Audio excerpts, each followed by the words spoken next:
ನೀವು ಮಂಗಳವಾರದ ದಿನ ನೀವು ಇದನ್ನು ಒಂದು ರೂಮ್ನಲ್ಲಿ ಕುಳಿತುಕೊಂಡು ಈ ತಂತ್ರವನ್ನು ಮಾಡಬೇಕಾಗತ್ತೆ. ಮೊದಲಿಗೆ ನೀವು ಒಂದು ಹಸಿಮೆಣಸಿನಕಾಯಿಯನ್ನು ತೆಗೆದುಕೊಂಡು ಅದರ ಮೇಲೆ ನಿಮ್ಮ ಹೆಸರನ್ನು ಬರೆದುಕೊಳ್ಳಿ.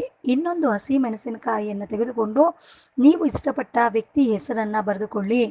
ಆ ನಂತರ ಸೂಜಿಯನ್ನು ತೆಗೆದುಕೊಂಡು ನೀವು ಹಸಿಮೆಣಸಿನಕಾಯಿಯನ್ನು ಸೂಜಿಗೆ ಚುಚ್ಚಿಕೊಳ್ಳಬೇಕಾದ್ರೆ ನಾವು ಹೇಳಿಕೊಡುವ ಮಂತ್ರವನ್ನು 108 ಬಾರಿ ನೀವು ಜಪ ಮಾಡ್ಕೊಳ್ಬೇಕಾಗತ್ತೆ. ಆ 2 ಹಸಿಮೆಣಸಿನಕಾಯಿಯನ್ನು ಸೂಜಿಗೆ ನೀವು ಜಪ ಮಾಡಿಕೊಂಡು ಚುಚ್ಕೋಬೇಕಾಗುತ್ತೆ ಸ್ನೇಹಿತರೆ. ಮಂತ್ರ ಹೀಗಿದೆ, ಹೇಳ್ತೀನಿ ಕೇಳಿ ಸ್ನೇಹಿತರೆ.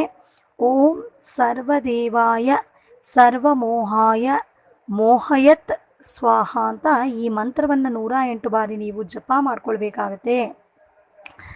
ಜಪ ಮಾಡ್ಕೊಳ್ತಾ ಸೂಜಿಗೆ ನೀವು ಹಸಿಮೆಣಸಿನಕಾಯಿಯನ್ನು ಚುಚ್ಕೋಬೇಕಾಗುತ್ತೆ. ಆನಂತರ ನೀವು ಸೂಜಿಗೆ ಚುಚ್ಚಿದ ಹಸಿಮೆಣಸಿನಕಾಯಿಯನ್ನು ನಿಮ್ಮ ಬಲಗೈಯಲ್ಲಿ ಹಿಡ್ಕೊಂಡು ನೀವು ಇಷ್ಟಪಟ್ಟ ವ್ಯಕ್ತಿ ಹೆಸರನ್ನು ಒಂದು 5 ನಿಮಿಷ ನಿಮ್ಮ ಮನಸ್ಸಿನಲ್ಲಿ ನೆನೆಸ್ಕೊಳ್ತಾ ಈ ಒಂದು ಮಂತ್ರವನ್ನು ನೀವು ಮತ್ತೆ 7 ಬಾರಿ ಜಪ ಮಾಡ್ಕೋಬೇಕಾಗುತ್ತೆ ಸ್ನೇಹಿತರೆ.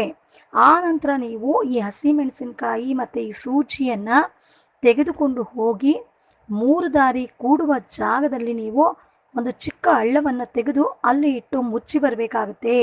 ನೀವು ಇದನ್ನು ಮಾಡಬೇಕಾದ್ರೆ ತುಂಬ ಗುಪ್ತವಾಗಿ ಮಾಡಬೇಕಾಗುತ್ತೆ. ನೀವು ಈ ರೀತಿ ಮಾಡಿದರೆ ನೀವು ಇಷ್ಟಪಟ್ಟ ವ್ಯಕ್ತಿ ನಿಮಗೆ ತುಂಬ ಈಸಿಯಾಗಿ ನಿಮ್ಮಂತೆ ವಶ ಆಗ್ತಾರೆ ಸ್ನೇಹಿತರೆ. ಇದು ಖಂಡಿತ. ಇದು ತುಂಬ ಸುಲಭವಾದ ವಶೀಕರಣ ತಂತ್ರ ಸ್ನೇಹಿತರೆ. ನೀವು ಈ ತಂತ್ರವನ್ನು ಮಾಡಿ ಇದರ ಒಂದು ಪ್ರಯೋಜನವನ್ನು ಪಡೆದುಕೊಳ್ಳಿ. ಈ ರೀತಿಯ ಸುಲಭ ವಶೀಕರಣ ತಂತ್ರಕ್ಕೆ ಸ್ಕ್ರೀನ್ ಮೇಲೆ ನಮ್ಮ ವಶೀಕರಣ ಸ್ಪೆಷಲಿಸ್ಟ್ ಗುರೂಜಿ ನಂಬರ್ ಬರ್ತಾ ಇದೆ. ಆ ನಂಬರ್ಗೆ ನೀವು ಕಾಲ್ ಮಾಡಿ ಈ ರೀತಿಯ ಸುಲಭ ವಶೀಕರಣದ ಬಗ್ಗೆ ಕೇಳಿ ತಿಳಿದುಕೊಂಡು ನೀವು ಇಷ್ಟಪಟ್ಟ ವ್ಯಕ್ತಿಯನ್ನು ನಿಮ್ಮಂತೆ ಮಾಡಿಕೊಳ್ಳಿ ಸ್ನೇಹಿತರೆ. ಎಲ್ಲರಿಗೂ ಒಳ್ಳೆಯದಾಗಲಿ. ಶುಭ ದಿನ. ಧನ್ಯವಾದಗಳು ಸ್ನೇಹಿತರೆ.